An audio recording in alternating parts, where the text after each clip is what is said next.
முட்டு வலி இருக்கிறவங்க காமனா பாத்தீங்கன்னா வர காரணமே வந்து 2-3 காரணங்கள், முக்கியமான காரணங்கள். அந்த முக்கியமான காரணம் என்னன்னு பாத்தீங்கன்னா, ஒரு நடு தர வயதை தாண்டினவங்க, அடுத்தது இந்த போஸ்ட் மெனபாசல், அந்த மாதவிடாய் நின்னதுக்கு அப்புறமா முக்கியமா லேடிஸ்க்கு வந்து இந்த மூட்டு தேய்மானம் ரொம்ப அதிகமா வரும்.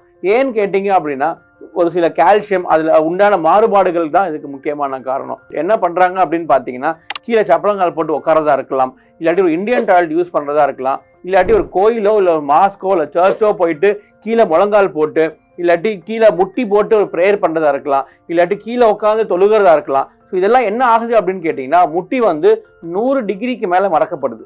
ஸோ ஆல்ரெடி அவங்களுக்கு ஒரு தேய்மானம் இருக்கிறவங்களுக்கு ஒரு முட்டியை நம்ம 100 டிகிரிக்கு மேல மடக்கும் போது இன்னமும் தேய்மானம் அதிகமாகும்.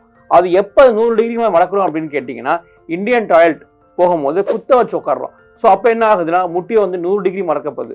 அதே மாதிரி முழங்கால் போடும் போதோ இல்லாட்டி ஒரு ஒர்க்கிங் பிளேஸ்லயோ இல்லாட்டி ஒரு ஒர்க்ஷிப் பிளேஸ்லயோ போயிட்டு நம்ம ப்ரேயர் பண்ணும் போதோ நம்ம முழுசா முழங்கால் போட்டோ இல்லாட்டி கீழே உட்காந்து தான் அதை பண்றோம். ஸோ இந்த மாதிரி சூழ்நிலை எல்லாத்துலயுமே வந்து முட்டி வந்து 90 டிகிரி 100 டிகிரிக்கு மேலே மடக்கப்படுது. ஸோ அப்படின்ற போது ஆல்ரெடி இருக்கிற தேய்மானம் இன்னமும் அதிகமாகுது.